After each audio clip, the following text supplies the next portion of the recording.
Hello, am I audible? Yes, ma'am. Okay. Good afternoon to all, and welcome to the second day of the online training program on risk assessment and disaster management in coastal areas. I am Dr. Nikita Lodi, Assistant Professor at Goa University and one of the program coordinators for this training session. I'm here to give you a recap of yesterday's program.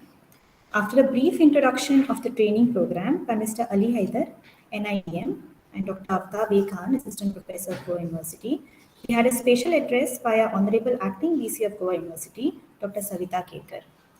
Following which, there were two sessions. The first session was by Dr. Vikrant Bede, Assistant Professor of Department of Zoology, ASC College, on the topic Climate Change and the Need of Disaster Management. He spoke about increase in disaster occurrences as a result of climate change and also focused on mitigation measures and the need for preparedness. The second session was by Dr. Priya, Program Director, Marine Microbiology, SUAS, Goa University, on the topic strategies to manage oil spills in the marine environment. She spoke about impacts of oil spills and protocols to mitigate oil spill disasters. The program was concluded with a vote of thanks by Dr. Chanda Bette, Assistant Professor, Goa University. I would like to now invite Mr. Vivek Sharma, NIDM, to give the welcome address for today's program. Thank you, ma'am. A very good afternoon to all the respected dignitaries, panelists, and participants on second day of online training program. On behalf of NIDM, I Vivek Sharma, young professional cultural heritage disaster risk reduction, welcomes you all to this 3-day online training program on risk assessment and disaster management in coastal areas, organized by National Institute of Disaster Management, Ministry of Home Affairs, Government of India in collaboration with Goa University. This 3-day online training program aims to create awareness about disaster risk in coastal areas and to learn about disaster management and mitigation along the coastal belt. Let us begin with the welcome address. Firstly, I would like to welcome the resource person for the first technical session, Professor C.U. Rivonkar, Dean, SEOS, Goa University, who speak on the topic impact of human interference on marine biodiversity. Welcome, sir.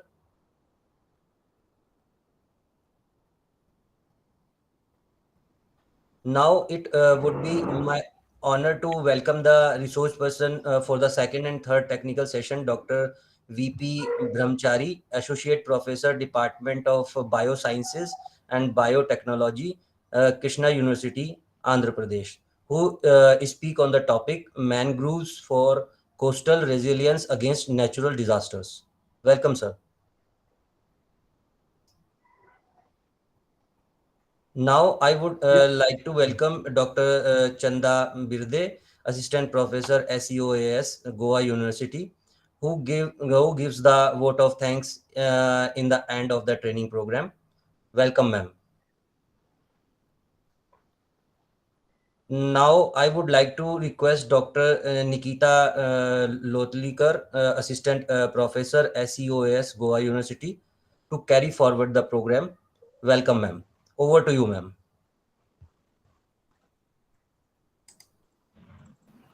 Thank you, Vivek Sharma ji. Today's program comprises of two sessions, as correctly mentioned by Sir. Our first invited speaker for the first session is Professor C.U. Rivonkar, Dean of School of Earth, Ocean and Atmospheric Sciences, Goa University. He'll be addressing us on the topic Impact of Human Interference on Marine Biodiversity. I request Professor C.U. Rivonkar to kindly deliver his lecture. Are you there online, sir? Yeah.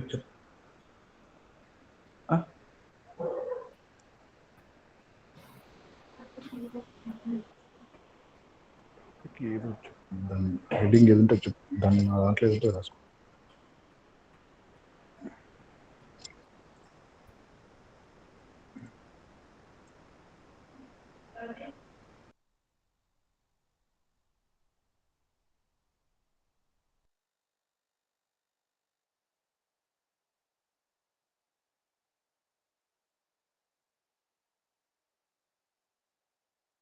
Professor Ivonkar, are you there on the platform?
Professor Ivonkar, are you on the platform?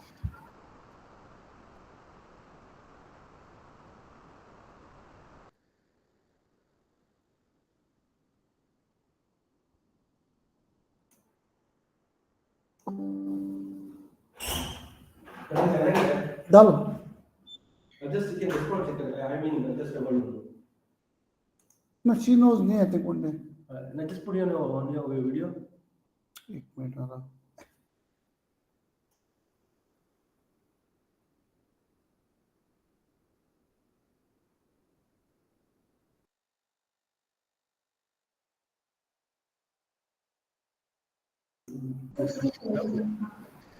Professor Ivonkar, are you on the platform? Can you hear us? Yes, ma'am.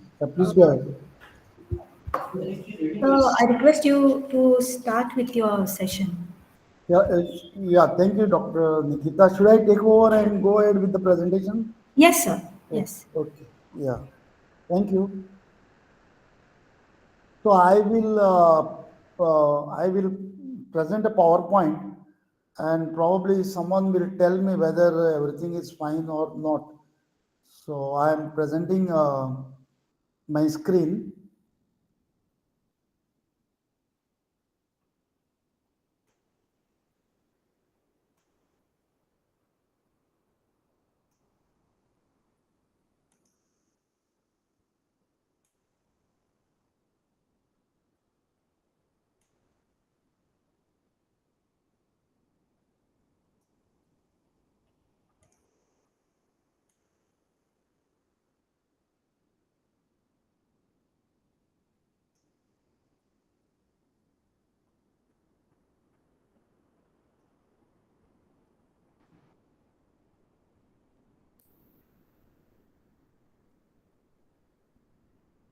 Are you able to see the PowerPoint? Yes, sir. And is it in the full screen mode?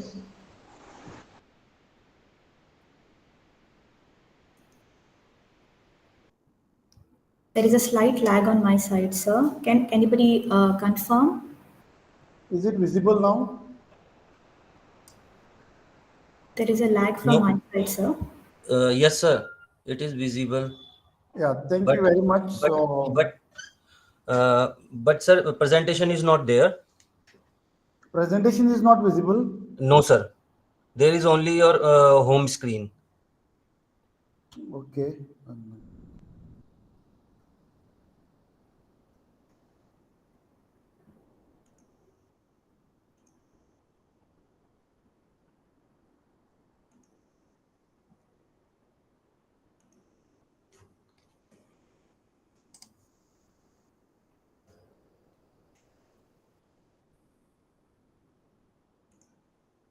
Is it visible now? Yes, sir. It is visible now. Please put it on full screen mode. It is not on full screen mode. No, sir.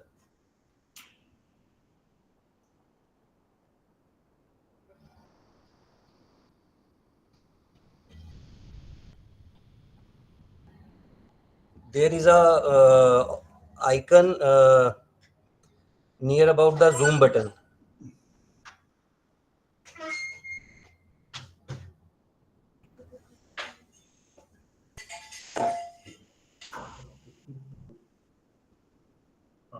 Full screen class. The presentation like this one. Yeah. Yeah. Now it must be coming. Is it now visible? No, sir.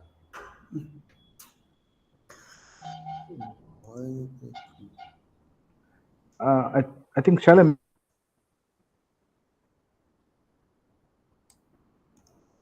You can please make your PPT into a PDF and probably because Google Meet has got that problem. Divankar sir.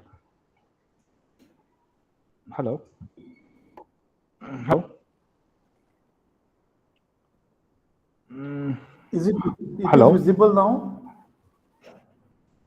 Yes, sir, it's visible. Now it's okay, or you want me to do some changes? Make it full screen. It is full screen, madam. Yes, sir. This is Chanda, that Not full screen. Chanda, I think Google Meet takes only PDF full screen, not PPT full screen. You go to presentation again. Upload. Yeah. You go to screen, presentation of screen. That is that.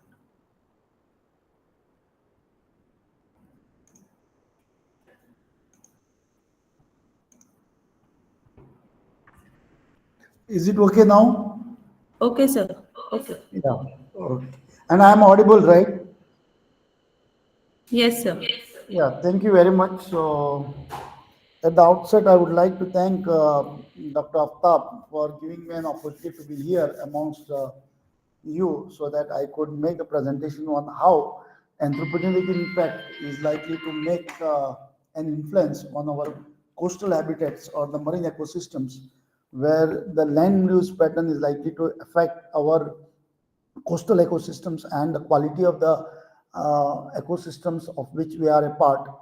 So my presentation will be mainly on the human interference as far as our coastal ecosystems are concerned, and I will slightly get into some introductory part that is trying to tell in brief about the marine ecosystems and the habitat heterogeneity that is likely to occur, how you will find the unique characters of this particular habitats going to influence the food chain and also the energy transfer that is likely to occur, because we are largely depending on the oceanic ecosystems as far as our resource production is concerned, and mainly the concept of blue economy etc is cropping up, such that we will be able to obtain much of the required resources from the marine habitats.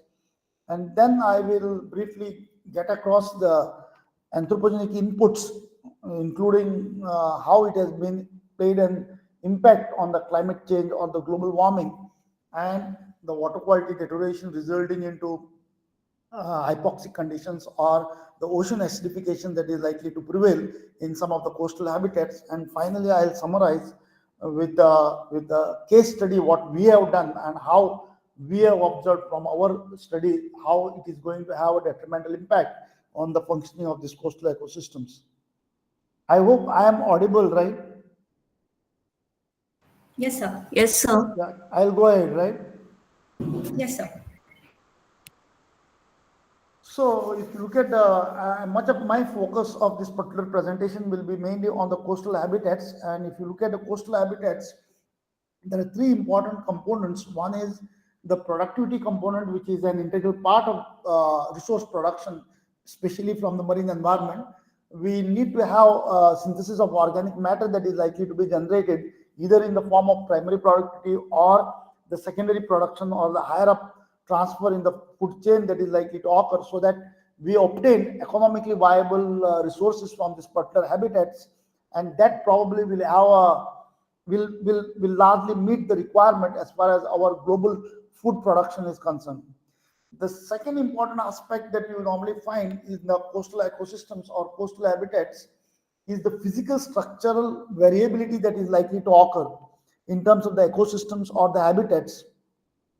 To be slightly more precise, you in the coastal ecosystems, you will find we have sandy shores, rocky shores, muddy shores, then the salt marsh plants, coral reefs, and maybe some of the mangrove vegetations that are likely to occur. You will find that most of this particular heterogeneity that is likely to occur in the habitats, they play an important role in terms of supporting a variety of food chains that are likely to occur, so that the synthesis of organic matter is elevated, and also you find that this particular matter is normally known to enter higher up in the food chain, thereby benefiting the fertility of the ocean. And as the production is comparatively high, mainly from the synthesis of organic matter, the abundance and the diversity of this particular population that is known to be represented in the marine environment is also going to be high.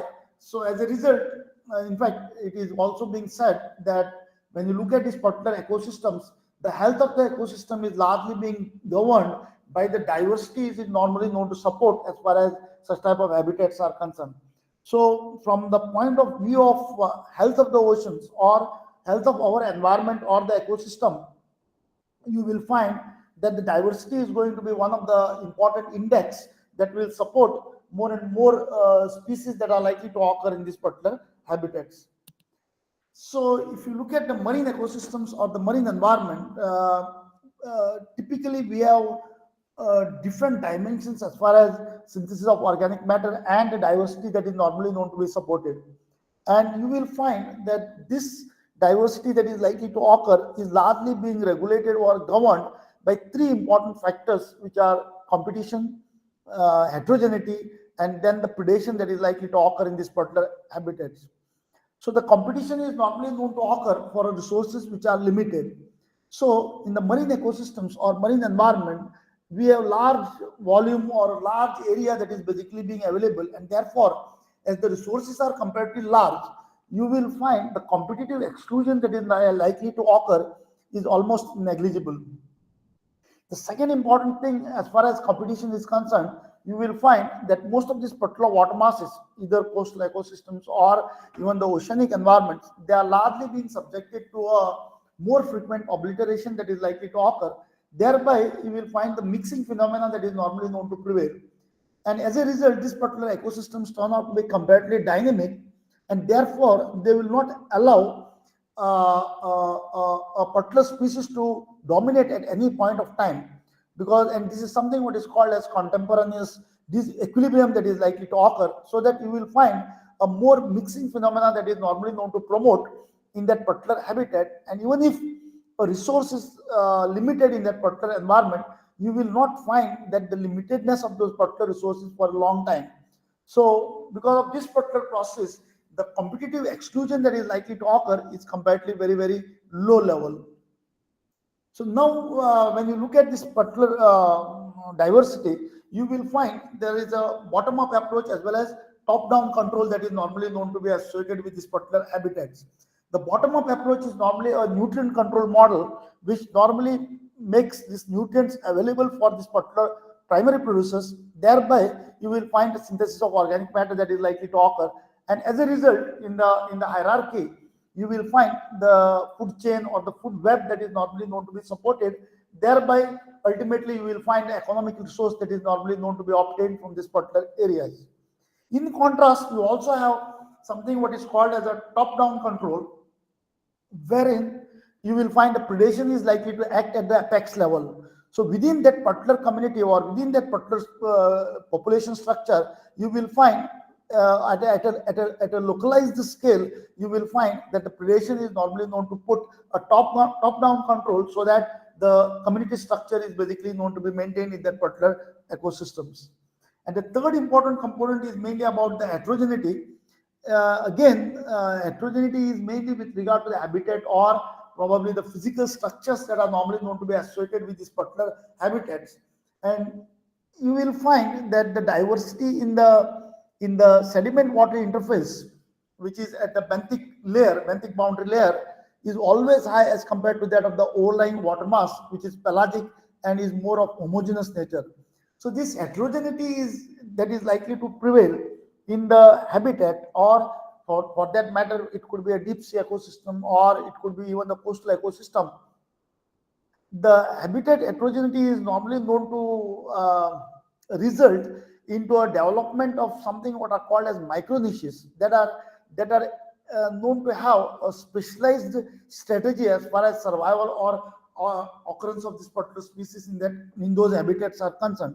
Thereby, you will find that all these three factors, that is competition, predation, and the heterogeneity, either through bottom-up approach or the top-down control that is likely to operate, will be largely responsible for determining the diversity in a particular habitat, especially in the marine ecosystems or the marine environment, right from phytoplankton level till the predator level or the apex predator, which is normally known to prevail in that particular habitat.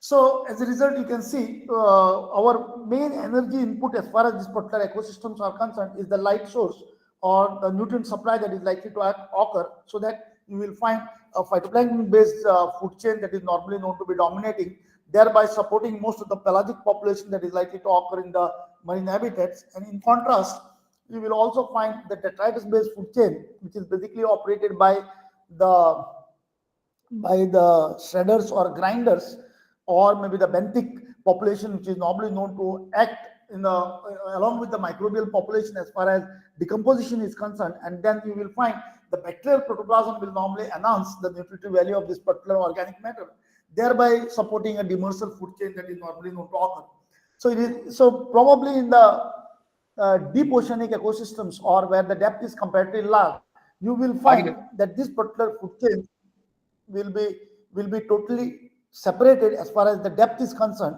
whereas in the coastal ecosystems where the depth is comparatively less, you will find the coupling of this particular food chains that is normally known to occur, that is pelagic as well as the demersal resources that are known to be available in that particular ecosystem. So now if the depth is comparatively less in that particular water column, you will find the light and nutrient which is normally known to generate the phytoplankton biomass, which is normally referred as the phytoplankton based ecosystem. And in the bottom waters, that is at the sediment water interface or a benthic boundary layer, you will find that detrital, which is normally known to be a substrate as far as decomposition is concerned. And in the shallow water ecosystems, typically in the coastal region, where the depth is comparatively less, you will find that both the food chains are normally known to couple or probably act as a synergist as far as much of the production that is likely to occur in this particular habitats. And coupled with this, you will also find the role of microbial population or a microbial loop, which is normally known to take care of a substantial amount of dissolved organic carbon, which otherwise would have been lost as far as propagation of a orthodox type of food chain is concerned. So, and this is one of the reasons why most of the coastal waters are known to be comparatively more productive as compared to that of the open oceanic ecosystems. Now, coming to this anthropogenic input, if you look at most of the activities that are basically known to occur, you will find there are two important areas. One is land-based discharge, which is accounting for almost about 44%, and another is atmospheric input that is likely to occur. So whereas the remaining components that are likely to contribute as far as the marine pollution is concerned is marginally less. So therefore, I will mainly focus on the land-based discharge that are likely to occur, and maybe one or two slides also on the atmospheric input that is likely to occur as far as sea-air interaction that is likely to take place. So this is typically of Goa, wherein we have different type of anthropogenic activities that are likely to occur. We had a grounded ship which was in the coastal waters. We also had a sewage discharge points. We also have a fishing jetty as well as the port. And at some point of time, we also had a mining activity that was normally known to be associated with the ore transportation that was likely to occur. So all these anthropogenic activities or land-based activities which are mainly influenced by the men as such are largely responsible for the environmental deterioration that is likely to take place. So one of the preliminary indication as far as the water quality deterioration is concerned is mainly with regard to the dominance of a particular species that is likely to occur, which results into something what is called as a phytoplankton bloom. And this bloom is one of the indication as far as the water quality deterioration that is likely to occur, which has got a detrimental impact as far as human health, as well as the water quality that is normally known to occur through mainly through production of some of the secondary metabolites, which probably have certain toxic components, as well as some of the phenolic compounds, which ultimately affect the life that is likely to occur in that particular habitat, and associated consequences could be the effect as far as the human population or human health is concerned. So if you look at this particular scenario with regard to the anthropogenic input that is likely to occur, especially in the coastal ecosystems where you have a human population that is likely to be, and if you look at the whole globe as such, the coastal habitats occupy almost about 67% of the total world population. So as there is a more and more intensity of the human population that is likely to settle in the coastal ecosystems, you find more and more waste that is normally known to be generated because of the demographic pressure or because of the luxurious items that are basically being utilized, and as a result there is a change in the land use pattern. So now once the change in the land use pattern is likely to occur, much of this particular waste which is likely to be generated, you will find it will be released into the coastal waters. So you will have a huge amount of organic load which is likely to go into the coastal waters, which is then being subjected to the oxidation of this particular organic matter, resulting into hypoxic conditions or the depletion of the oxygen that is likely to occur in these particular ecosystems. So as a result of this particular activity, you will find change in the habitat or the physical alterations as far as the habitats are concerned. There is also increased fishing pressure, which is normally known to occur in this particular area by the coastal communities, which are either engaged in the mechanical fishing or maybe the traditional type of fishing that is likely to occur. And with regard to the shipping industry and the transportation of the ballast water that is likely to be associated with the from one port to another port, there are also increased chances of the invasions that are likely to take place, which are also found to be detrimental as far as the indigenous population that is normally known to occur in this particular region. And coupled with this, we also have issues pertaining to the climate change and the global warming that is likely to occur, which overall will result into a reduction of the fish catch, that is the resources that probably could be exploited from the marine habitats. Now coming to the blast water or the shipping industry as such, you will find that this particular water is normally being used as to impart stability as far as the ship is concerned. So probably if a ship is traveling from Goa to Singapore, it will take that particular water from Goa when it is empty, and then it will take the cargo from Singapore where it will discharge that particular water. This is one of the medium or the source by which you will find the invasions that are normally known to occur. And once a particular species is invaded or is normally known to have a native range extension, you will find it will affect the recruitment and the settlement pattern in that particular habitat or in that particular ecosystem, thereby affecting the life cycle and the reproduction. And as a result, you will find that the total community structure of that particular habitat will be largely affected. So one of the best case we have is the zebra mussel in US, which was introduced at one point of time, and now you find that taking care of that particular zebra mussel has become a great menace as far as US coast is concerned. Now, one of the hypothetical conditions I would like to put up, mainly with regard to climate change and sequences. If you look at the sardine fishery, which is normally known to be supported by a phytoplankton that is Flagellaria oceanica, is normally known to be at its peak when the conditions are ambient. So you have light and nutrient phytoplankton biomass production that is likely to occur, so that you will find that particular phytoplankton that is known to dominate. Thereby, the heterotrophic flagellates are at a lower level, and you will find the growth of this particular fishery that is likely to occur. But recently, because of the anthropogenic input or because of the climate change and the changing monsoonal sequences that are likely to occur, you will find the dominance of heterotrophic flagellates dominating over this preferred food item as far as this particular sardine fishery is concerned. So as a result, the sardine is basically known to migrate to some other localities or some other areas where it gets ambient condition as far as its survivability is concerned, or the fishery is likely to collapse. And this has also a serious implication on the reduction of the fish catch that is known to occur. Now, most of us are very much concerned regarding the extreme weather conditions and the global warming and the climatic changes that are likely to occur. But most of these particular activities that are known to occur mainly because of the human intervention with regard to the climate change or the global warming or the biodiversity loss that is likely to occur, or even the contamination of the groundwater or the freshwater decline, which has got a direct impact on the potability of the water that is likely to prevail. So all these activities that are known to happen either at a localized scale or at a global scale are known to have an impact as far as the human health is concerned. So similar, if you look at the atmospheric or the global warming, we know that out of these greenhouse gases, the contribution that is likely to come from carbon dioxide is somewhere to the tune of about 82%. So it is the automobile industry or the other industrialization which has occurred is mainly one of the most important cause as far as the global warming is concerned. See, at one point of time, we thought that we have ocean as a buffer and we can produce as much amount of carbon dioxide that is likely to, which we can produce as far as use of our luxurious items are concerned, like the cars or maybe ACs, etc., and dump most of that particular carbon dioxide in the ocean, because ocean was believed to be considered as a buffer.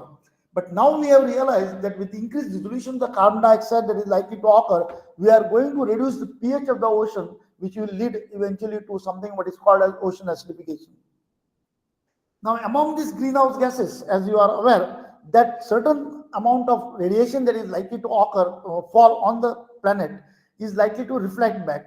But because of the broader band of these greenhouse gases which has formed, you will find most of this radiation which is likely to get back into the system is being absorbed, and even some of the radiation is likely to be reflected back from that particular greenhouse gases back into the planet.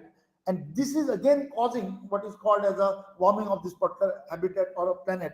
And that has been again another concern with regard to our ecosystem function that is normally known to occur.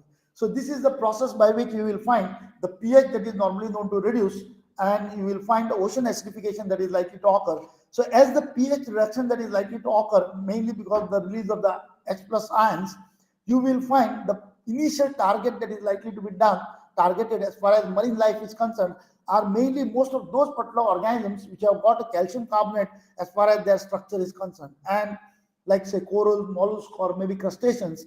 And we have typical examples wherein the coral bleaching is basically being seen as far as marine habitats are concerned, mainly because of the global warming and the ocean acidification that is likely to prevail. So as a result, you will find that, you can see across the globe, most of the coastal habitats which are being indicated as red, there is a loss of habitat. And moment the loss of habitat is likely to occur, you will find that it will ultimately lead to something what is called as species loss. So here also you can see the abundant fish nets which are there in the oceanic ecosystems, typically in the coral reef areas, which will damage the organisms or the diversity that is known to occur in that particular region. So here you can see another example where the marine litter and the plastic, which is normally known to be accumulated in the coastal regions, mainly through the land use pattern that is known to prevail. Now, this is a case study which we have done across the coast of Goa, wherein we have collected most of the samples, mainly based on the trawl operations that are basically being carried out in the coastal waters, which are normally considered to be a potential fishing grounds. And much of the work that has been carried out is basically based on the trawl fish catch that is basically being obtained from these particular habitats. And these particular areas in the coastal belts, which are identified to be potential fishing grounds, are being used as a source of trawling grounds from past maybe 7 to 8 decades across the coastal habitats of the globe. And what we have seen is that over a period of time, if you look at, you will find that there has been a physical damage that is basically being done as far as that particular habitat are concerned, because of the repeated dredging that is basically being carried out in this particular area. And about 68% of the catch which is being targeted or obtained is a bycatch. Bycatch means is not intended and is being caught along with some of the economically important species. And about 89% of that particular catch is basically being represented by juveniles and trash species. That means the stock of the fish that is likely to sustain in that particular area or in that particular habitat is largely being affected by removal of such fishes which probably would have accounted for some of the production which is likely to come in later years. And in fact, you can see here that out of 196 species which we have reported, about 174 exa were found to be bycatch or were not intended as far as the catch total catch composition is concerned. And as a result, these are to be discarded or to be dumped back into the ocean without much benefits as far as mankind is concerned. And this ultimately has got an impact regarding the associationship of these particular organisms with the other species that are known to live in that particular area, and ultimately affecting the recruitment as well as the ecological patterns that are normally known to occur in these particular habitats. Now, another important area as far as the fishing sector is concerned is the overfishing. This is not only in Goa or in India, but across the global coastal habitats, we will find the overfishing activities regarding the exploitation of these particular resources is likely to occur, which has ultimately led to something what is called as a fishing down the food web. When the overfishing is normally being practiced for highly carnivorous fishes or the luxurious fishes which are normally known to yield more and more amount of economic gain as compared to those fishes which are normally known to survive at the lower down the food web. So such an approach, if it is being attempted for a long period of time, you will find the apex community, which is known to have a top-down control as far as that particular community is concerned, is lost. And therefore, at one stage, you will find most of the herbivorous population that is likely to prevail and act as a dominant apex level as far as this particular ecosystems are concerned. And if we continue fishing at that particular level, then we are ultimately going to be left with either phytoplankton microbes or maybe the jellyfishes which are normally seen as far as some of our coastal habitats are concerned. So recently, if you look at some of the newspaper articles or the daily news that comes into the press, you will find more and more frequent occurrences of these jellyfishes and the coelacanths that are normally known to occur. These are mainly because of the such type of apex predator which is basically being removed from that particular area, and also the water quality deterioration mainly because of the anthropogenic input that is known to be acting in these particular ecosystems. So overall, to conclude, you will find that we are, even as India strives to be for one of the country as far as biodiversity investment is concerned, you will find that we are under imminent crisis that could wipe off the life. And Indian effort has generated about 668 protected areas in India, but still you see that we have almost lost about 58% of our coral reefs are threatened, and about 17% of our mangrove vegetation that is likely to occur face extinction. And most of these particular activities that are likely to occur, you will find that it is mainly because of the coastal development and the climate change.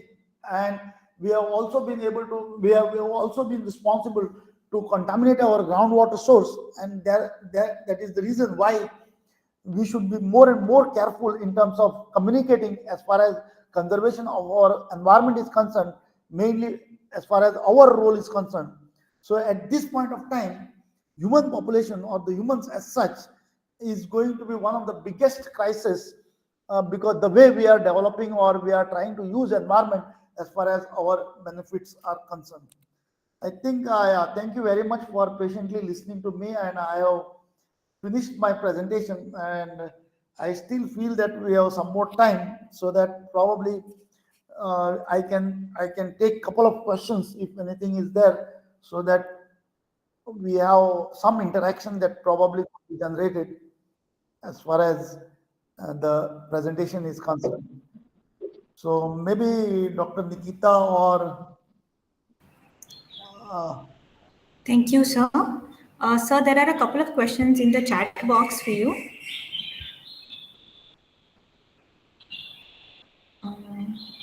Dr. Charles Christopher How Ramesh. about the impact of tsunami?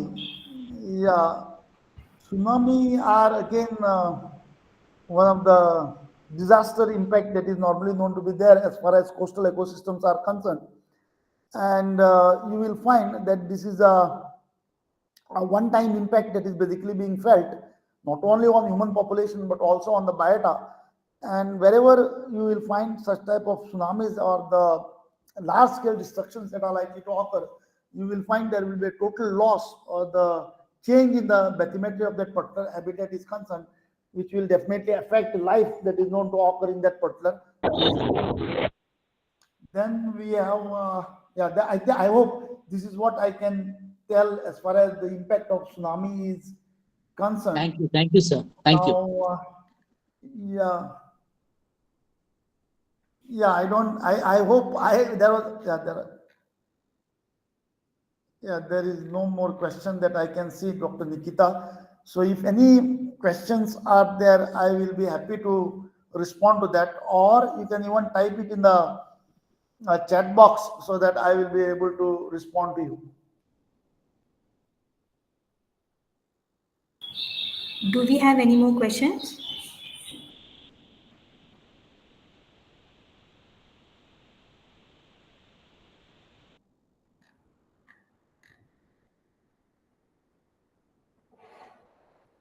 We still have a couple of minutes because I was supposed to deliver a talk till 14:45, I believe. So it is still 14:42. I finished early because I thought let me interact so that I can have a couple of questions.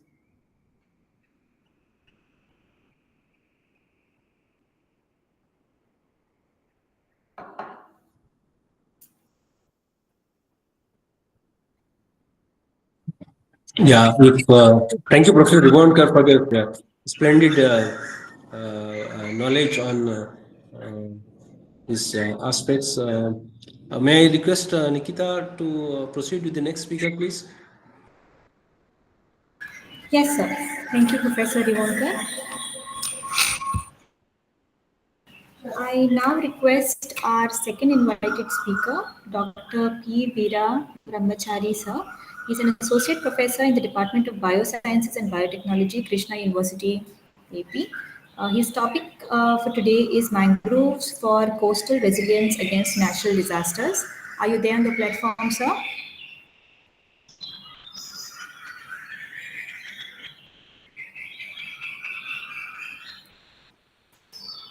Dr. Veera Brahmachari, sir, are you there on the platform?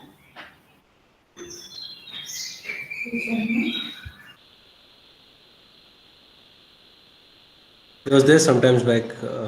Yes, he was there. Yes, sir. Yeah, we are Can you giving him a call. give him a call?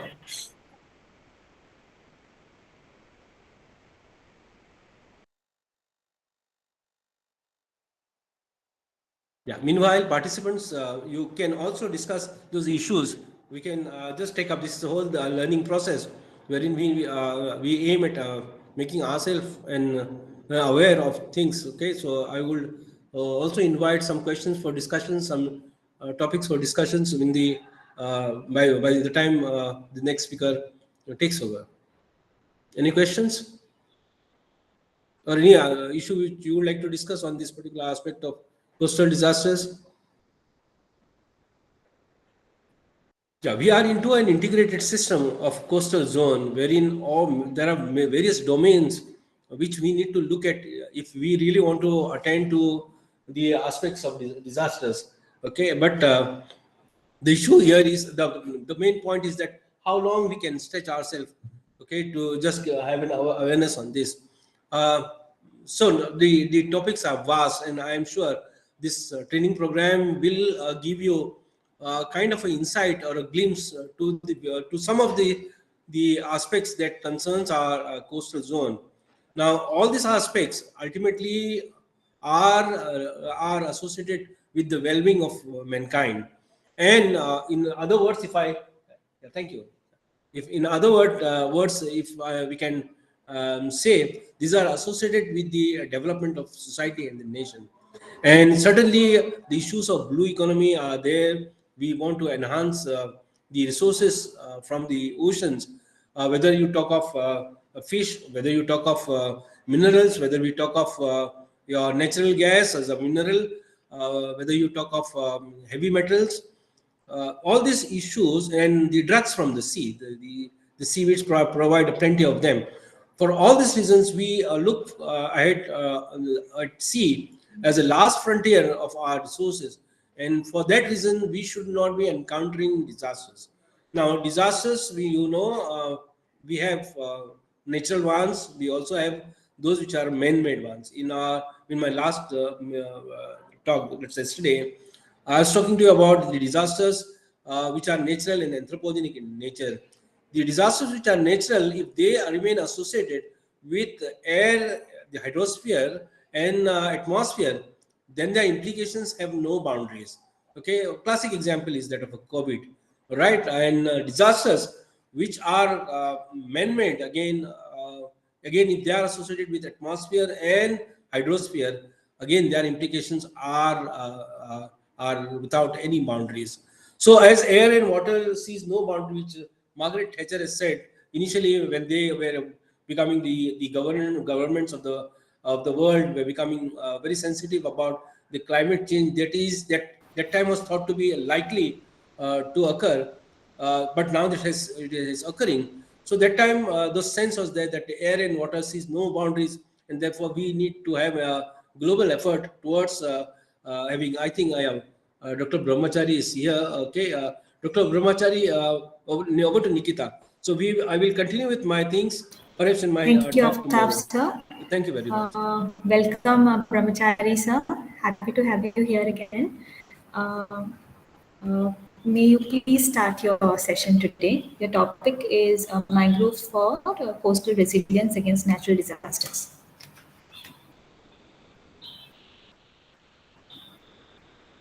So we are unable to hear you. Your audio is not very clear.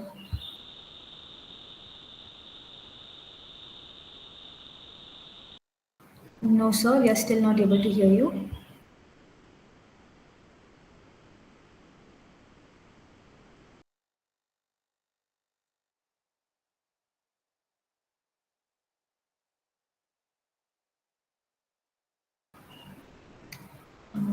We are still not able to hear you, sir. We can see you. We can see your video, but we cannot hear you.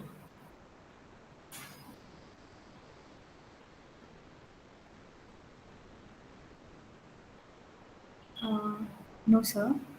We can see you, but we cannot hear you.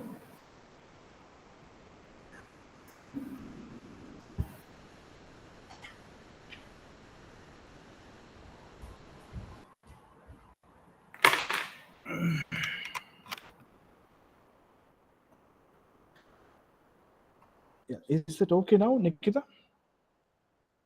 Yes, sir. We can hear you now. So you can make it a little louder. Yeah. Yeah, fine.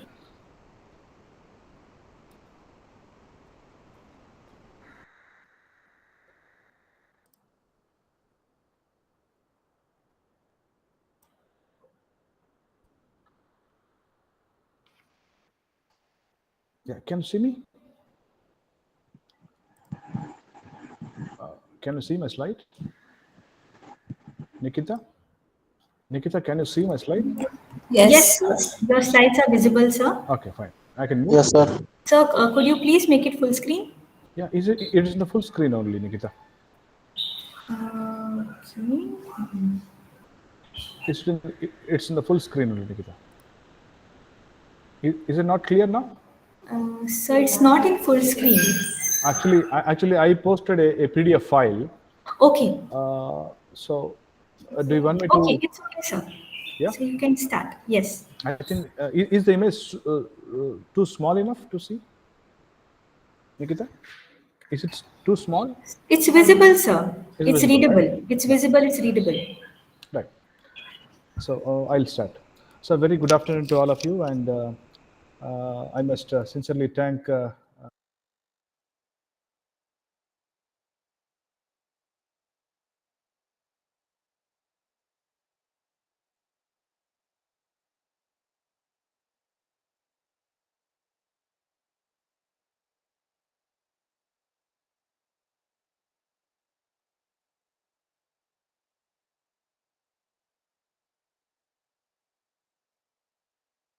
So we are unable to hear you again.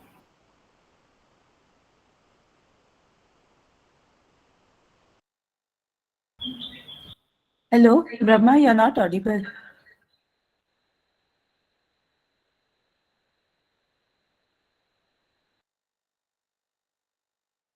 No.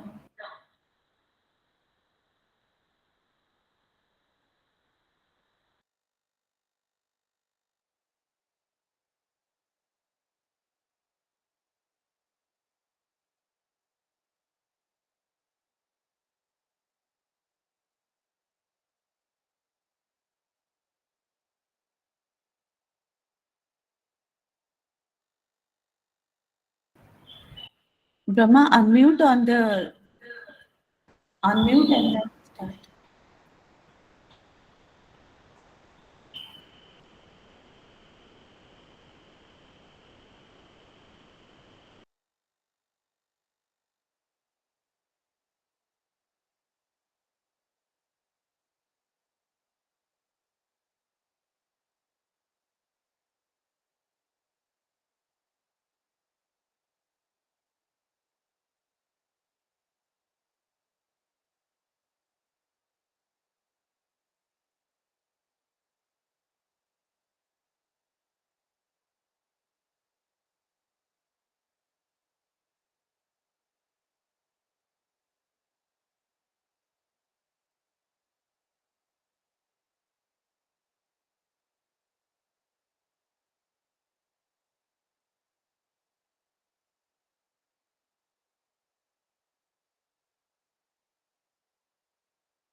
Is it clear now? Yeah. Is it okay? Are you able to hear? Yes, sir, we can hear you now. No. Okay, fine. That will be fine. Okay, thank you. Right. So is it okay now, Nikita? Yes, sir, we can hear you. Okay, fine. So I'll go ahead. Is the slide moving? Okay. So today I'll be talking about mangroves. I think a topic very much well known to everyone because you are all belong to Department of Marine Sciences and Marine Biology. And I'll be talking about mangroves for coastal resilience against natural disasters. So most probably today I'll be talking about the two main incidents. One incident that took place in Sundarban and another incident that is currently taking place in Bangladesh and a major incident that's taking place in Southeast Asia in terms of mangrove deforestation and mangrove rampage. Okay, so this is a slide which I'm mentioning. This is a mangrove which is located in Pichavaram in Tamil Nadu. I think I visited all the mangroves in India, and this is the largest mangrove which I have seen. It almost looks like trees, not shrubs, because the textbook says um, the mangroves are almost like shrubs, and probably it may grow up to 15-20 meters, but this is much beyond that. I can see them like trees. So I think most of you know that mangroves are multifunctional ecosystem.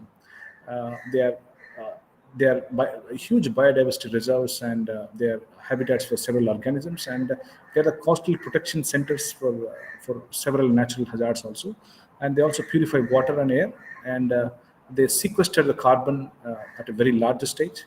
Then food production, especially for fish, shellfish, and all the algae and everything. So this also becomes a source of food for medicine and fuel, wood, etc. And it also ecotourism and recreation centers can be made from all the mangroves.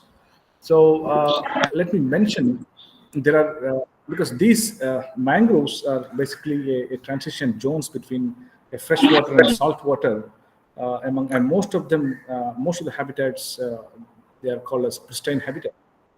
And if you look into here, the carbon sequestration is the largest amount that occurs in the mangrove forest, and most probably they're all breeding grounds for several fishes and several species coming and acts as a nursery grounds, especially for estuarine and marine organisms.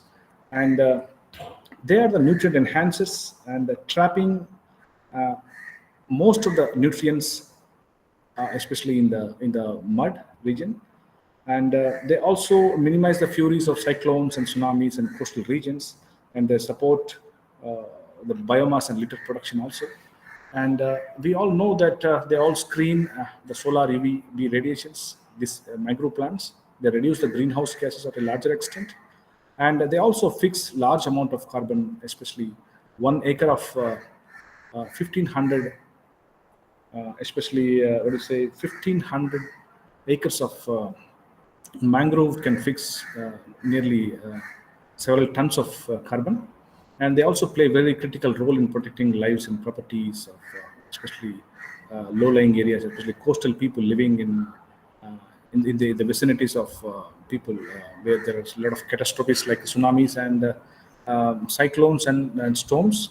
And if you look at the ecological systems, livelihood for several artisanal fishermen. So this is the picture taken from the Andhra Pradesh. So you see a lot of activities, same as the case with Goa and Maharashtra. And they also form a shelter for several juveniles in predation. They can withstand a lot of wind and water velocity because with the help of prop roots and sting roots, and they are the only type of mangroves kind of trees. They thrive in salt water and they can purify the water pretty well. And we can see that because in terms of photosynthesis and carbon fixation, terrestrial forests definitely will be much lower because a lot of carbon dioxide gets evaporated. And when you compare it with the mangrove forest, because these carbon dioxide gets entangled in a network of root trapping, and this carbon-rich plant material will stay inside the mud, inside the mud flats, and the carbon-rich detritus, and this forms a very nutrient material. Okay, and this is the major part of the carbon in the mangrove forest, most preferably. So what happens is, because this carbon credit ratio is comparatively pretty higher compared to rainforest and terrestrial forests. Okay, so they also reduce the wave damage, and especially the height of the wind and the swell waves over relatively short distances with attenuation. And these mangroves have a very complex structure based on this. They slow down the waves and protect the coast. The best example which we have seen in Pichavaram mangrove, especially in Kadalur, Puducherry, and Tamil Nadu, especially Nagapattinam, where we have seen a very big, massive mangrove in the Tamil Nadu coast. So I will make a mention about that mangrove at a later stage. So they also reduce the damage from larger storms, especially storm movement will be reduced by mangroves with a complex network of roots, especially the prop roots and the stilt roots. And these branches can serve as a trap even large moving objects. So they also reduce the soil erosion and bind the soils together. So they enhance the sedimentation ratio of the soil, and this dense network of the fine roots help to armor the soil from erosive forces and to trap and bind the soil particles together. Because a lot of calcium carbonates and the theories of the soil acclimatization will definitely play a role here. When you talk about the mangroves in India, right from Rann of Kutch, Gujarat, onwards to Maharashtra and Goa and Kerala and Karnataka and Andhra Pradesh and Tamil Nadu. So it ends at the West Bengal. Starts from the Arabian Sea and the West Bengal. You see a lot of mangroves here. So we all celebrate International Day for the Conservation of the Mangrove Ecosystem, as declared by the UNESCO on July 26th. And as per the recent 2021 census ratio, the mangrove cover in India is nearly 4,992 square kilometer, which is nearly 0.15% of the country's total geographical area. So the first one being the West Bengal has got a very large, huge mangrove named as Sundarban. Next is Rann of Kutch in Gujarat, then Andaman Nicobar Islands, then Andhra Pradesh, then Maharashtra. In terms of cover, these are the largest. And next comes the Tamil Nadu and Kerala. They are very small coast, and even Goa. So, okay, and in India, mangroves are protected by Environmental Protection Act 1986. But this protection and coastal zone enforcement and regulation is less regulated, especially in India. And I can see the regulation of mangrove only in Sundarban and Orissa and Tamil Nadu, not even Andhra Pradesh, Goa, Maharashtra. Not much of regulation enforcement is there. So Sundarban definitely, once upon a time, it was a UNESCO World Heritage Site, is the world's largest single patch of a mangrove forest. But now I'll talk about Sundarban for a larger time. So Sundarban is the first mangrove forest in the world which has brought under scientific management, okay, and no other mangrove has that much of scientific management as early as 1892. So the emergence of shrimp farms is responsible for at least 35% loss of overall mangrove forest in Sundarbans. So if you look into here, see the different states, like right from Sundarbans, Mahanadi mangrove in Orissa, Krishna Godavari Delta, where I live, I currently work in the place where the mangroves are located. And the Kaveri Delta mangrove is also there in Karnataka. It's a very small patch, but Goa is also a very small patch. Ratnagiri mangrove is also a very small patch. And even mangrove of Gujarat is located in 3 different patches, but very small cover, not a contiguous layer of a mangrove. But when you see the West Bengal has got a very large cover, and those large cover is also reducing nowadays. So next comes your Andaman Nicobar, and next comes your Gujarat, and then Andhra Pradesh. So Goa has got only 20 square kilometer. Okay, so this is the basic ratio of it. And when you look at the mangrove cover of the whole thing, so largest mangrove in the world is Indonesia, 3 billion hectares. Okay, tantamounts to 19% of the green cover. And next comes the second is Australia, so nearly 1,98,000 billion hectares. Then next comes Brazil, and next comes the western and eastern coast of Africa. Then after that is your Southeast Asia, and then India, and then small parts of Mexico and Nigeria. So India has about only 3% of the total mangrove cover in the Southeast Asia. So Odisha has got nearly around 8 square kilometer, Maharashtra just 4 square kilometer, and Karnataka is just 3 square kilometer. So when you compare to West Bengal and Andhra Pradesh, they are much bigger square kilometers. So if you look into the mangrove cover in West Bengal is 42%, and Gujarat is 23.5%, and Andaman Nicobar, and Andhra Pradesh and Maharashtra. Okay, so if you look into this part, these mangroves nowadays are rapidly disappearing due to a lot of anthropogenic and catastrophic activities and natural disasters as well. So we have seen a lot of fuel wood cutting from the mangroves, and the transporting, especially through the rivers. And you can see most of the shrimp farming is occurring, okay, has been encroached near the mangrove forest, and million hectares, nearly thousands of hectares of mangroves have been cut down, and shrimp farming have been taken place.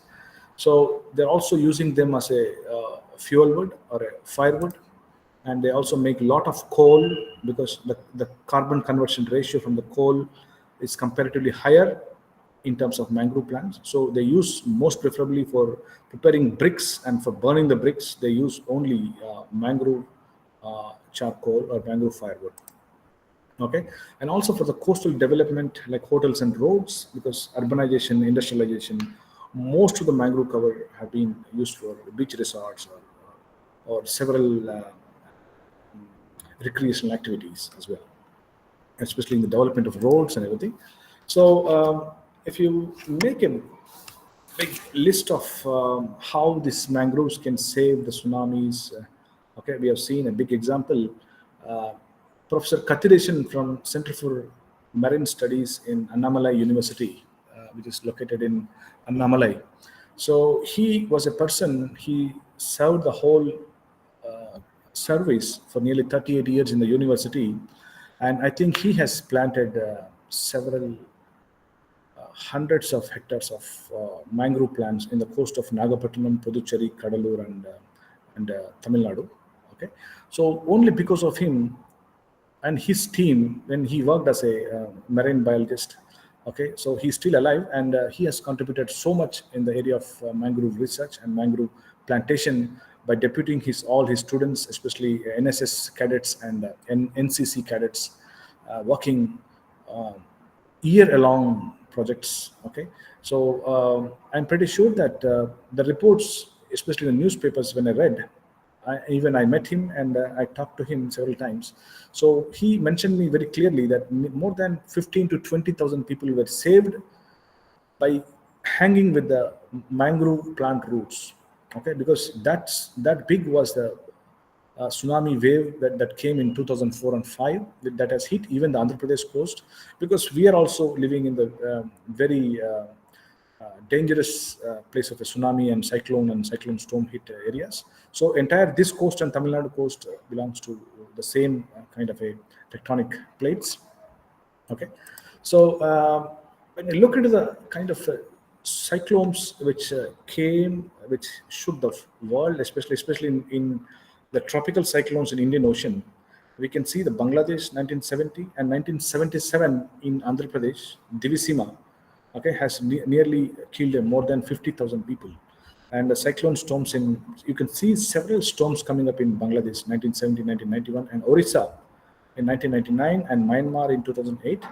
And if you see the 2004 Indian Ocean tsunami, which I was mentioning recently about Tamil Nadu.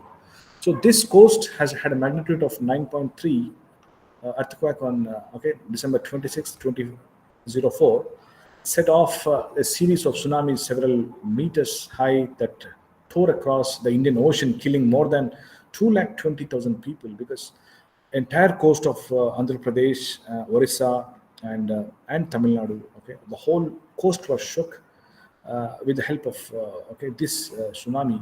So this Indian Ocean tsunami created a big milestone in the history of several catastrophes in India.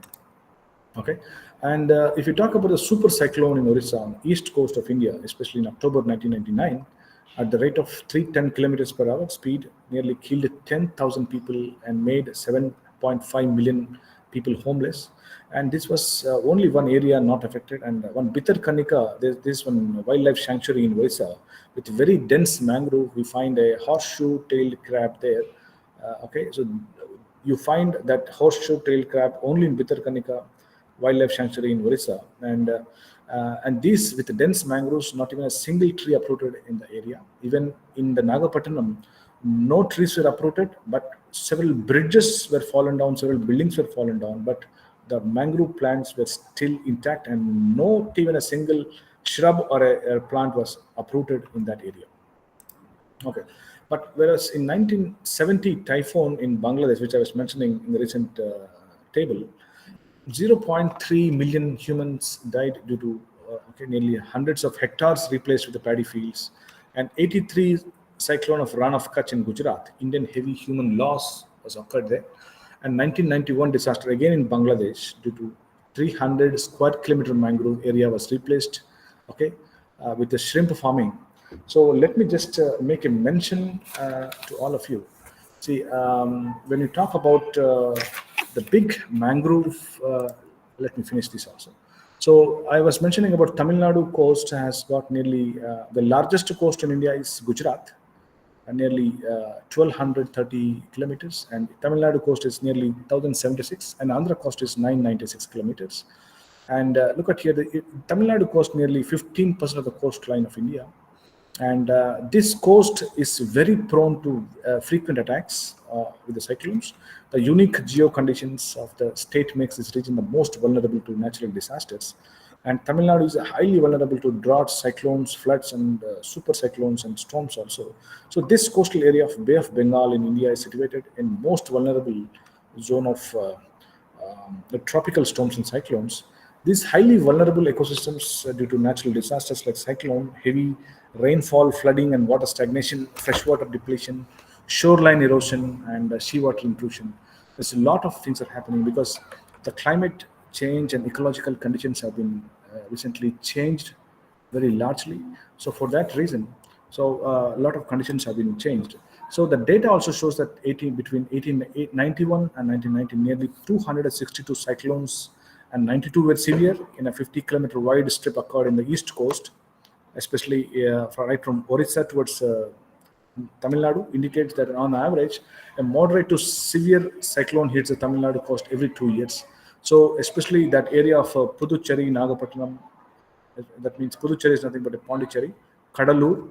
Okay, so cyclones are very frequent in that areas, especially Andhra Pradesh also. So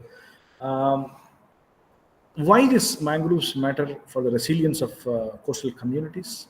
Because this has become a very big issue of concern among several countries. So nowadays people are talking about moratorium on mangrove deforestation because there's a lot of activities going on, especially expansion of aquaculture ponds, then infrastructure, then agriculture development, then oil palms, encroachments. Okay, so these are playing a major role. So there is some sound coming. Chinna. There is some sound coming. Chinna. Hello. Hello, Chinna. There is a sound coming. Is it clear? Okay. It's clear. Yes, this clear. Okay, these mangroves, after the coral reefs, are the most effective natural protection against tropical storms, acting as wave and wind breakers, as explained in the study.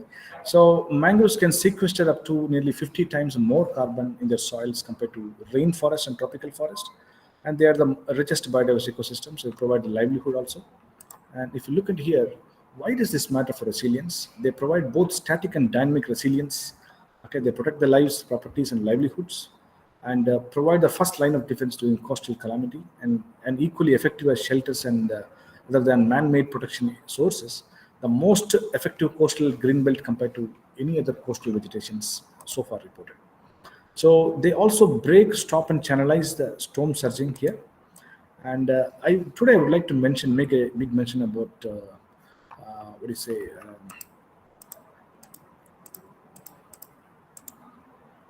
I would like to make a mention about blue carbon fixation. Okay, so let us talk about the carbon sink initially. So the carbon sink is anything that absorbs more carbon that it releases. Oceans and forests are the two most important carbon sinks in the planet. So we'll also talk about other sources which actually which can sequestrate and store and capture and store the carbon dioxide in its detritus. So if you look into the kind of carbon dioxide emissions taking place due to vehicles and any other industries, urbanized civilizations where we find a lot of emissions taking place, because most of the carbon before even getting back into the sky or atmosphere, probably this mangrove forest definitely will try to sequester them, capture them, convert the inorganic carbon into organic carbon, okay, and make it a pristine environment. So as far as our knowledge goes, because oceans is the largest carbon sink because of phytoplanktons and algae and microalgae present in the seas, and we don't have any Kyoto Protocol. Kyoto Protocol is nothing but a convention that took place in Japan for the protection and preservation of oceans, and we don't have any Paris Agreement for the oceans. So we have agreement only for some other protocols, not for oceans at all. So there is no big concern in the ocean and the pollution that's taking place in the ocean, but definitely globally ocean protection is severely lacking nowadays, and everyone know about it. But when you look up at the mangrove forest and tidal forest and mudflat forest, okay, so definitely the carbon sequestration and carbon credit banking and carbon credit financing is taking place, and every country is now looking into that kind of a notion. And when you talk about the carbon sequestration, it means that capturing the carbon dioxide from the atmosphere, for capturing carbon dioxide from large scale stationary sources like national power plants before it is released into the atmosphere, and putting into a storage permanently. So this is what the whole world is looking out. So meanwhile, I'll talk about what has taken place in Southeast Asia. And ocean, there are three types of carbon sequestration: ocean carbon sequestration, terrestrial carbon sequestration, and geological carbon sequestration.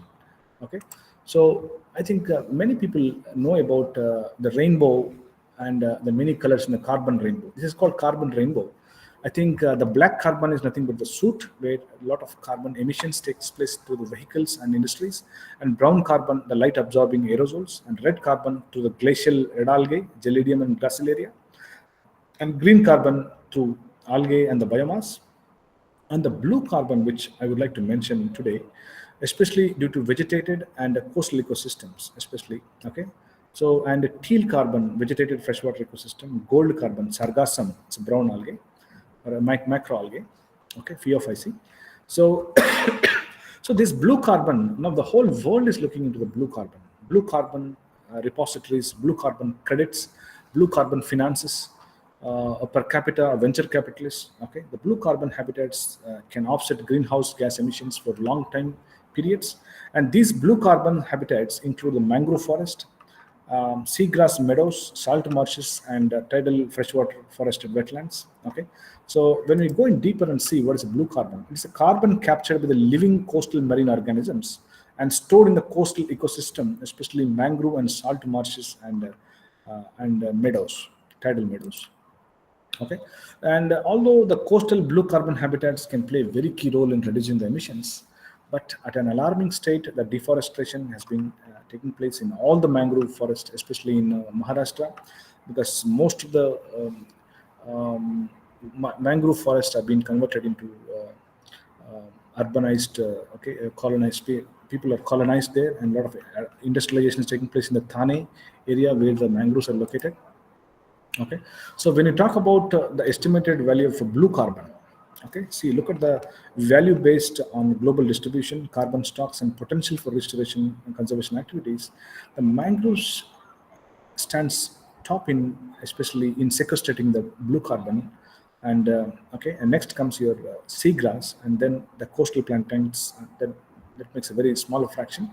But when you talk about the estimated value of blue carbon, mangroves and seagrasses will play a major role here. And there is a lot of interest, keen interest in mangroves for climate change mitigation, because we see in most of the newspapers and okay, these newspapers, okay, so meeting the Indonesia's carbon guardian, and they're looking to nature to protect us from climate changes. Preserving Indonesians mangroves crucial for climate change. See, all the news are on Southeast Asia, Indonesia, Myanmar, Puerto Rico, Philippines, Vietnam, Malaysia. Okay, so all these, look at the seagrass and the mangroves can suck carbon from the air, and Indonesia's mangroves can help slow the climate changes. And mangrove deforestation emits as much as carbon dioxide as Myanmar each year. And blue carbon, how the 3 Australian marine sites lock away 2 billion tons of carbon dioxide, and how Singapore's mangroves can contribute to the battle against the climate change, and restoring the mangroves to protect the coastal, to reduce the warming, global warming. Okay, so let me talk about what's happening in Southeast Asia. Southeast Asia, in the sense, Vietnam, Honduras, Ecuador, Thailand, Philippines. So these people wanted to conquer the dollar, wanted to become the best GDP in the world. So they wanted to compete the dollar and replace the dollar and equate the dollar with a shrimp industry or aquaculture. So they tried to fight against American dollar. So what they have done, they have slashed down 100,000 hectares of their pristine mangroves in Indonesia, because I told you it is 3 million hectares, the world's largest mangrove you can find in Jakarta in Indonesia. Okay, in mid 1990s they have started doing this. Okay, and hundreds of thousands of hectares were cleared for aquaculture operations. Okay, so what happened is most preferably all this aquaculture, okay, this mangrove forest of Southeast Asia are highly biodiverse, and they provided multiple ecosystem services upon which millions of people were surviving on the mangroves, and these mangroves enhanced densities of carbon and of any ecosystem globally. And these mangrove forests have experienced extensive deforestation owing to global demand for commodities, and previous studies have very clearly mentioned that. Okay, the expansion of aquaculture, oil and palm industries were largely responsible for the climate change mitigation that took place took place in the Indonesia, Jakarta. All the earthquakes are happening in Indonesia and Jakarta only because that their tectonic plates are destabilized because of uprooting of mangroves from one particular place. So this mangrove forest were lost at an average rate of 0.18% per year in Indonesia, especially in Southeast Asia, which is lower than previously published estimates when compared to other mangroves. And in total, more than 100,000 hectares, in the sense it's a very big number, and they're removed during this area. The rapid expansion of rice agriculture was also, they converted the mangrove plantations into rice agriculture in Myanmar, because the whole Myanmar, they are cultivating a typical variety of a rice plantation. So now they have degraded, they have cut down all the mangroves, especially, and the sustained conversion of mangroves into oil palm plantations in Malaysia and Indonesia. So at least 30 to 40% of the mangrove cover in Malaysia and Indonesia, they're converted into oil palm industry. Nowadays, the oil palm industry is gearing up, because there is no other alternative apart from sunflower. So sunflower oil, and they are recognized as a newly emerged threats in Indonesia, especially. And if you look into the other parts of it, especially Myanmar, Borneo, Indonesian part, okay, so the new industries are coming up.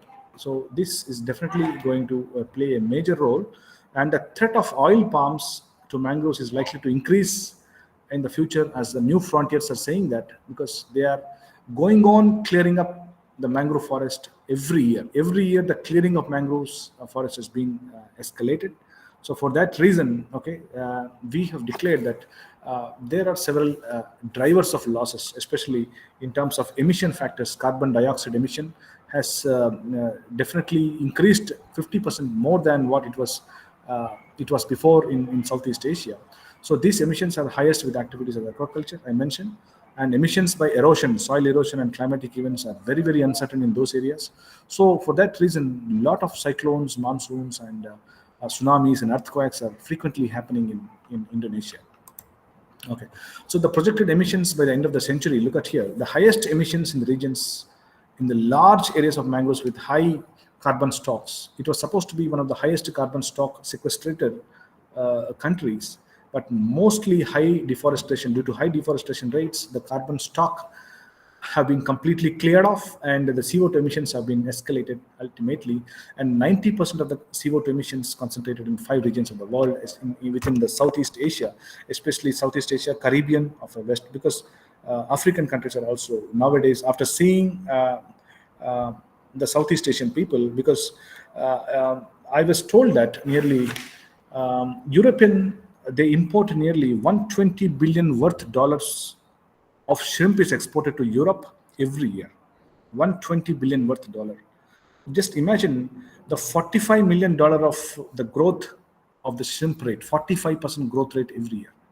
So that means so they are not worried about the climate, they are not worried about their own lives, they are not worried about earthquakes, tsunamis, they are just worried about the shrimp and the GDP of the country and the dollar rate, or their currency rate has been definitely increased, no doubt. But every year they kept on cutting down the mangrove forest. Okay, so the projected emissions by the driver of loss. Look at here, the 5 main driving forces: agriculture, aquaculture, and erosion, soil erosion, clearing of the forest, then climatic events, the human settlements. So these were the events that are taking place here. Okay, so a lot of urban settlements also have now started in Gulf of Guinea and North Australia and Caribbean. So I must say that Australia is the first country to keep up the standards of their climate mitigation, especially by planting a lot of mangrove cover.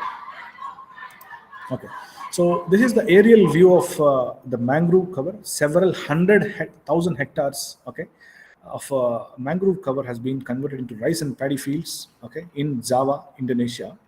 And this is a picture of a global forest watch before and after. Shows the palm oil plantations occupying mangrove areas in Indonesia. Okay, so I don't know what varieties are they. Maybe they may be salt-tolerant varieties, because most of the soils which are lying in the mangrove areas must be sodic soils or saline soils. So especially in the areas of Malaysian and Bornean soils, where palm oil plantations are being escalated now. So when you look at the mangrove area and loss of statistics, look at here. In lakhs of hectares, 2,000 hectares, okay, more than 2,000 hectares. Indonesia, Myanmar, Malaysia, Thailand, Philippines, Cambodia, Vietnam, Brunei, Singapore, Southeast Asia. See, look at here, most probably 4 million hectares. 4 million hectares. Okay, so every year. So between a small range, okay, these countries are ordered by total mangrove lost, and mangrove habitat loss takes place on account of mangrove regrowth in plantation.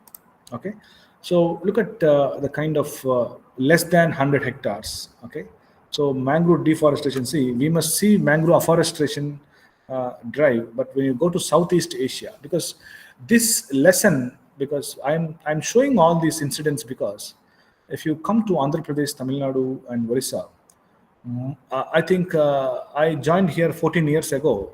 14 years ago, and now, if I see several hundred thousands of hectares of mangrove are being cleared off, and here the shrimp aquaculture cultivation is being also geared up, and now they want to compete again with the dollar. They want to export the shrimps or aquaculture industry, and they want to become popular in terms of the aquaculture.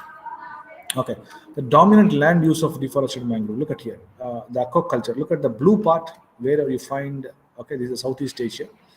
Between 2000 to 2012, a 10-year survey that was done. Okay, and then next comes your rice cultivation. Then oil palm is also now escalating. Then urbanization, and mangrove cover is very less. Look at the mangrove cover. Hardly you can see one or two spots in the whole 100,000 hectares. Okay, so if you look into here, so I was talking about we can protect 20% of the world's mangroves with the carbon. That's blue carbon. Okay, so 20% of the world's mangroves could be protected by blue carbon financing, because people are looking out for carbon credit financing, and 10% would be profitable and would be worth 1.2 billion US dollars per year. So this model is driven by a historical or at a risk mangroves, but where are they? How much carbon might be lost in future? So if you don't have the mangrove at all, where do you go and finance them? Where do you go and grow them? Where do you go and mitigate the climate effects by increasing the blue carbon? So if you look in here, what are the opportunities for blue carbon? So how much mangrove blue carbon could potentially be traded and where? So in terms of this blue carbon, I think Australia, okay, and some parts of UK and America. Okay, some parts are only concentrating on mitigating, okay, especially sequestrating the blue carbon. So where is the blue carbon, and what mangroves qualify for offsetting, and what are the economics of blue carbon projects? So establishment maintenance is weighed with help of GDP, okay, and carbon price nearly $1 to $100 per ton of carbon, blue carbon. So this is how they are trying to investing mangroves under threat, and okay, so they're trying to make mangroves or profitable mangroves, financially viable under carbon credit prices. So high carbon density or low cost, okay, they're trying to make such carbon thing. So I would like to make a mention of Sundarbans. Sundarbans is, I think it's located in West Bengal. So these Sundarbans is in the eastern state of West Bengal in India and Bangladesh. Sundarban gets its name from a Sundari, the local name of the mangrove species. Okay, so with that it got its name. So very sadly, let me mention, the beauty of Sundarbans is fading away. It's not like before. And the Sundarbans, with the help of with the diminishing mangrove cover and rising sea level and climate change, for the reason that, see, look at here. Why is the reason is, see, there's a lack of fresh water coming up in Sundarbans. See, ultimately, the eastern part of Sundarban is conquered by Bangladesh, and western part of Sundarban is conquered by West Bengal, Calcutta. Okay, so the main freshwater repository rivers are flowing towards eastern part of Bangladesh, Sundarbans. Okay, so the central part of Sundarbans are having only the salt water. There is no input of fresh water coming up in the Sundarbans. So this is a very sad story. Once upon a time, so we would say that this is the largest contiguous mangrove in the world, because most probably you see mangroves coming up, mangroves in different clusters located in different areas, but not contiguous. So such kind of a contiguous we would have seen in Southeast Asia, because those are the largest ones. But now that complete cover has been lost. So when you talk about the river Ganges, you see the fresh water has been completely utilized for irrigation and other facilities and drinking water, and no water from river Ganges is being left into Sundarbans. And when you talk about the river Hooghly and river Raimangal. So these are the only two rivers. Only 5 to 10% of fresh water has been allowed and let into the Sundarbans. So for that reason, the salinity levels have been comparatively increased, and no freshwater intake, and frequent cyclone attacks, and sea level is rising here. And due to climate changes, and the sea surface temperature is also pretty much increased in Sundarbans. And anyhow, salinity is increased, and the impact of the livelihood on the inhabitants of the Sundarban tribal people, and most of the men have vacated the place, and they have left into the cities for livelihood, and only the women staying in the Sundarbans are protecting the mangroves in Sundarbans. So it's a very sad story that because even the tigers population, the Royal Bengal tiger population, also completely reduced several hundred times. And for that reason, what happens is this seawater inundates the villages, because due to salinity, due to cyclones, the seawater inundates the villages, and no crops can be cultivated. And for that reason, these people cannot even cultivate any rice. So no agriculture, because all the soils nearby have become saline, and more biotic pressure has been mounted on these people, on these areas, and more fishing activities, and especially a lot of biotic pressure is there. So there is one cyclone Ilan, one cyclone was there in 2009. So with this cyclone, okay, at least 70% of the people, tribal inhabitants living in Sundarbans, have left the Sundarbans, and they are no more living there, because these people were living within the clutches inside the forest, and now due to frequent tiger attacks, because tigers do not have any other cattle or any other animals to live, because all the animals have left, because there is no fresh water nowadays in Sundarbans. So for that reason, what these people do is all the women, children, okay, they start collecting the prawn or penis monodon shrimp larvae in the water bodies. They enter into water bodies. They catch all the shrimp larvae, which at the larval stage itself, and they will not let the natural biodiversity. They will not let the shrimps to reproduce, and okay, maybe the new species of shrimps also, maybe the species loss is also taking place at an alarming stage. So this is how they collect the shrimp larvae. This shrimp larvae, because during the 5-month ban, because I think in Goa there is a 3-month ban or 2-month ban, I don't know. But in Andhra Pradesh there is a 4-month ban. In West Bengal there is a 5-month ban. They should not go for fishing into the sea. So for that reason, what they do is they start collecting the shrimp penis monodon from the mangrove forest, and okay, they collect them, and they dry them, and they sell in the form of a protein. So this is how they do it. So, and how I was mentioning about how Sundarbans is facing the brunt of a climatic challenge. So just now I mentioned that. So yeah. So when you talk about the Bangladesh, this is the Bangladesh slide which I'm showing. So the eastern part of Bangladesh, we actually felt that because they are getting very good amount of fresh water into the eastern part of Sundarbans, because several rivers flowing towards Bangladesh are very pristine and very good. So what they have done is they have I was told that nearly 50,000 people to 1 lakh people live only on the mangrove. By over exploiting, overfishing, okay, over cultivating, okay, exploiting and catching all the fish without letting know the seasons or a pre-monsoon or post-monsoon or nothing like that. They are just catching away all the fish, shrimp and crab. So they're catching all the larvae, okay, and they are selling the larvae to the aquaculture people, commercial purposes, okay. And see, I haven't seen such kind of a signboards anywhere. See, mangrove protect us from sea and let us protect them. So this I have seen in Guyana Forestry Commission. See, such kind of notes, such kind of things must be kept in all the areas where mangroves are protected in India as well, because we must also depute all the student organizations and all the NCC, NSS cadets, involve all the local communities on a benefit sharing mechanism, because when there is a 4 or 5 months ban, the government must involve some initiatives in the local tribal community people by involving a benefit sharing mechanism by because they will not have any other income. They'll be given a subsidy amount of nearly 5,000 to 8,000 rupees every month, and the schools will be established in nearby place, and hospitals and medical checkups will be done. Okay, so what they do is they must not go and do the overfishing, and they must look after. They must be given a proper ration, proper rice, and some amount of food commodities for their survival during the 3 or 4 months. So what they do, because the government, if they don't initiate such kind of initiatives on the tribal people, okay, so they go and overfish. They go and collect all the shrimps from the mangrove forest.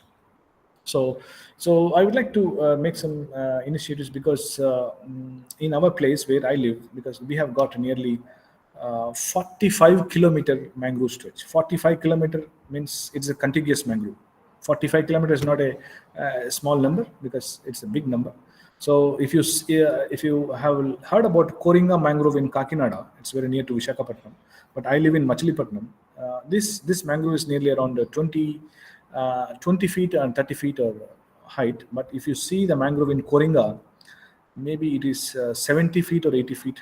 Big, huge mangroves. Probably you must not have seen anywhere. Okay, so if you go to Pichavaram in Tamil Nadu also, you can see much more than Koringa mangroves. So this is how the government must take initiatives, because MS Swaminathan Research Foundation is there. So this foundation, MS Swaminathan Foundation, is located in Tamil Nadu as well as in Andhra Pradesh coast, even in Machilipatnam, where they involve the local people, local communities. They pay some minimal amount for the survival. So they allow the tribal communities to go and collect the mangrove seeds and grow them in the nurseries with an integrated regulations, okay, at the national level. And these kind of initiatives are very urgently needed in all the mangrove places where the mangrove cover has been completely devastated. So the community also plays a very important role in the project activities, because a lot of greenhouse activities and a lot of nurseries activities must be located within the mangrove, within that environment. So must involve several people, local communities, because they know pretty well which seed and which is Rhizophora and which is Rhizoctonia. Okay, they know pretty well about Brugenia species and Sonnamerai species. There are several species of mangrove which the locals are pretty well aware of. Okay, so this is how they do the tissue culturing, and they do the nursery activities. They go collect the seeds. Okay, and this is the nursery activities that's taking place in Machilipatnam, where because we allow all our students to go and involve and participate in the nurseries, and we have been doing this practice since 13-14 years, and all the NSS activities are directed towards planting nurseries of mangrove plantlets. Okay, this is how they do the plantation. This is the mangrove plantations in Machilipatnam. So they go into the swampy areas and slobby mud flats, and they take in a small thing. The local communities, they start planting wherever it's necessary. So especially in Sundarbans, they execute a large scale population. Only women are involved in plantation of mangroves and restoration of mangroves, and especially women must be saluted in these areas, especially for making an escalated efforts, especially in restoration of mangroves in Sundarbans. But even though the salinity and the climate is not supporting Sundarbans, at least the women living in those proximity and those rural pockets of Sundarbans and tribal areas definitely are playing a very major, pivotal role in establishing a pristine natural and habitats. So this is the Machilipatnam mangrove where I live here. This is a very huge, big mangrove. Okay, this is a Pichavaram mangrove in Tamil Nadu where I took my students for a research expedition. So you see the Pichavaram mangrove. I think I suggest all of you to go and visit Pichavaram mangrove. It is really very good, and probably you must not have seen mangroves will look like this, because there is a boating nearly for 10 to 20 kilometer boating is there. Okay, so minimum boating will be for 10 kilometers, 15 kilometers. So 15 kilometers under the grooves of the mangrove shady, very big trees. It will be very good to see such mangroves. I haven't seen mangroves looking like this anywhere. So this is a Pichavaram mangrove, and this is how what it is. And I did not make a mention about the sea level rising, especially Earth's surface temperature is also increasing, and 0.5 degrees to 2 degrees by 2050, and 1 degree rise in global temperatures is projected to be very probable by 2030. And the sea level has already risen 20 to 30 centimeters over the past century. And so several things are taking place, and mangroves definitely they will protect the shorelines and river banks from the erosion and any other extensive anthropogenic activities. So I suggest all the government agencies and all the to take government initiatives to restore and adapt this mangrove environment and mangrove ecological as an ecological perspective. And definitely this deforestation must be curbed in all the coastal regions of India. And if you don't protect the mangroves, and if you don't plant the mangroves until at least 5 kilometers beyond where the people live, so definitely we are going to face much more problems with the coming cyclones and storms, which are going to hit the coastal regions very harder. Thank you very much. I think I've done with it. Chanda, can you hear me? So there is something called an ecological crisis or a financial crisis because of the mangrove mitigation. This is the climate mitigation. So probably we can go and equate the ecological crisis with the financial crisis with a sequestration of a blue carbon from the mangroves. Thank you. Chanda, can you hear me? Yes, Brahma. Yeah. Thank you. I'm done, Chanda. Yeah. Thank you, sir. Do we have any questions from the participants?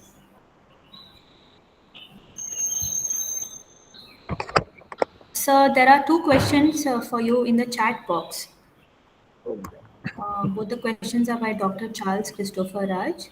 Can you read the question? Yes, sir. Because I cannot. Why the Indian government doesn't try to improve the mangroves? Any projects are started? This is the first question, sir. Yeah, there are several projects called the Mangrove Action Project and MS Swaminathan Research Foundation, and NABARD is also funding several people, because NABARD is funding MS Swaminathan Research Foundation. And there are several people, philanthropists, who would like to, because especially Tata and several other people are there, Reliance and Wipro are also there. But they are not worried about protecting the climate and the climate mitigation strategies and initiatives and directives. And probably all the people who are earning millions of rupees, especially Adanis or Ambanis, they must really look into the kind of climate mitigation, especially in the coastal areas where completely destruction is happening at an alarming state. And you asked me, are there any initiatives? Yes, there are initiatives, but they're initiatives at a lower scale, not at a higher scale, where unlike other countries, especially Australia and other countries, they are doing very great, especially in terms of mitigation. And unless and until someone asked me, unless and until if any such incident occurs again, unlike in Southeast Asia or Philippines, Ecuador, or Honduras, or Indonesia, or Jakarta, or Java. Okay, so unlike any such catastrophe occurs, definitely Indian government will not take any such undue measures to mitigate them. Yeah. So there are a couple of more questions. Being peninsula, only 3% compared to small aborigine like Australia has 63% is not fair. Why the growing and development of mangroves are not taken up? It's not taken up because there is a lot of political intervention, and because all the people wanted to commercialize all the mangrove areas into aquaculture and rice farming. So if there is a political intervention, because in India anything is possible because only due to political intervention, because there are no proper enforcements, laws and regulations So for that reason, because most of the perspective of climate change and mitigation will definitely be at a downsized level. So there is one more question.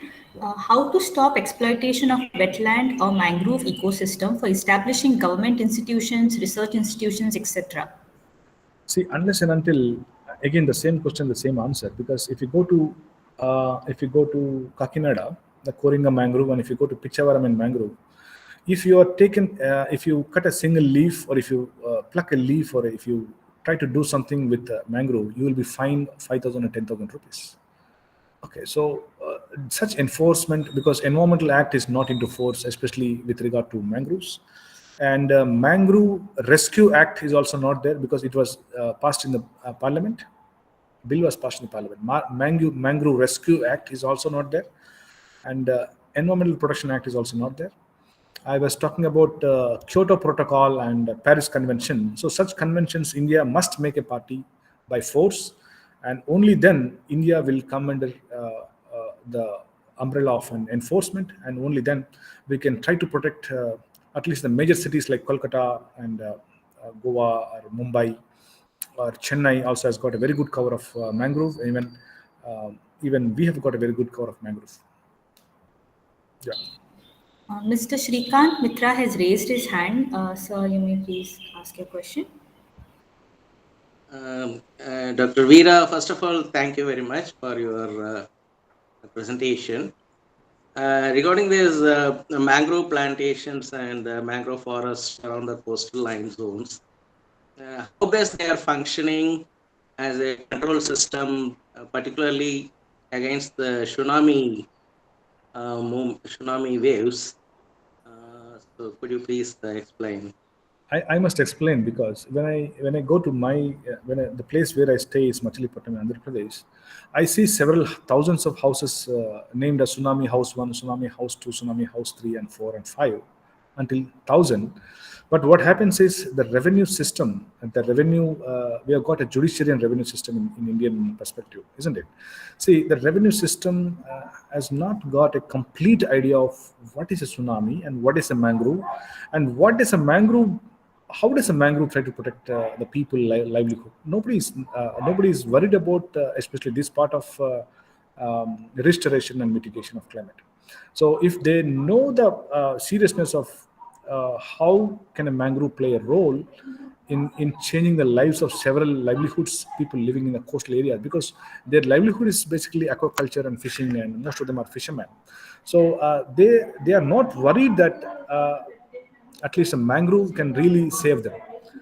Okay, at least the fishermen know a little bit about mangrove, but I'm pretty sure the people who come to the rescue, the judicial magistrates like collectors and revenues departments, definitely do not have an idea about a complete idea about plantation of mangroves, at least for 5 to 10 kilometers towards the cities or the towns.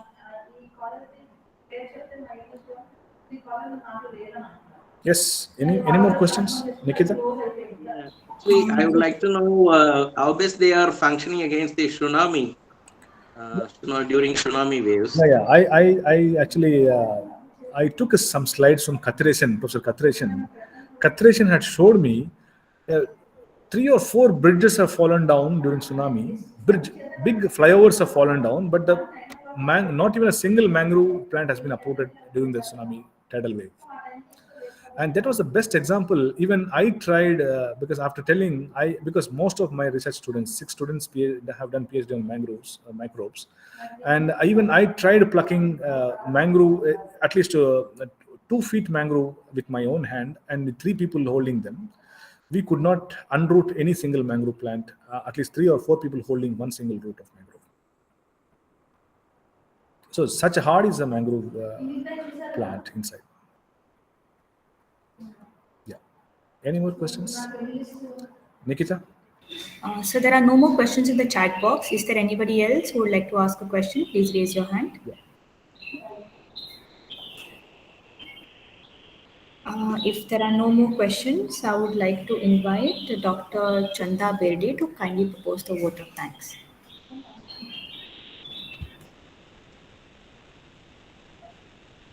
Not here. Nikita?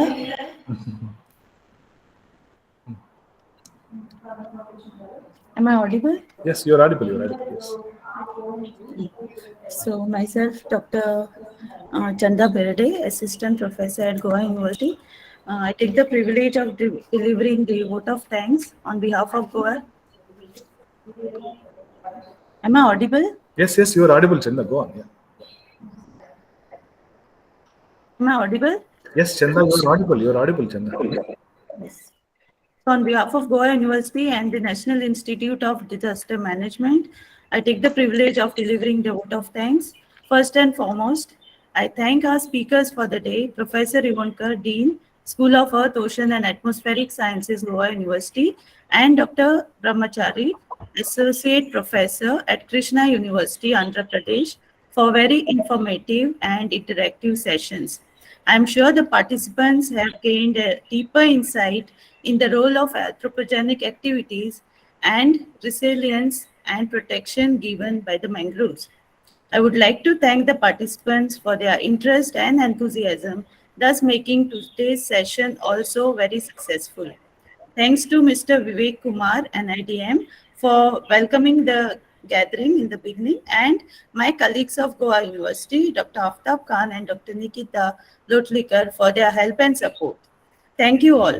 We will meet tomorrow, same time, same link, for the third and the last day of the 3-day training program. Thank you. Thank you, ma'am. Yes, thank you, sir. Thank you, Brahma. Thank you, Chanda. Thank you. Yeah.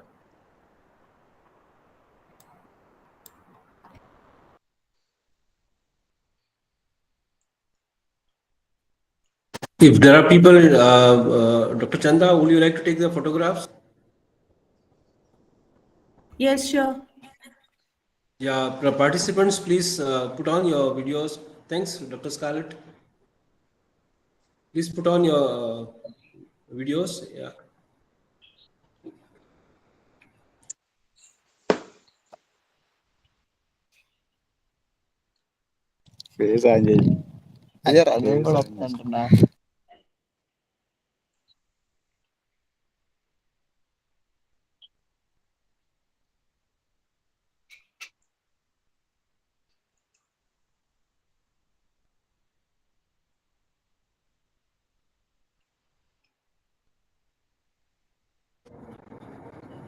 Thank you.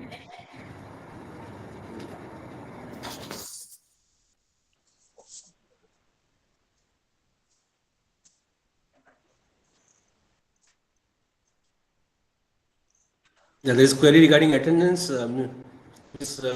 Rekha Kumari, attendance is continuously taken at different intervals. Okay, so thanks for your query. Yeah, we call it a day. Okay, thank you very much. Thank you, Professor Manavalan.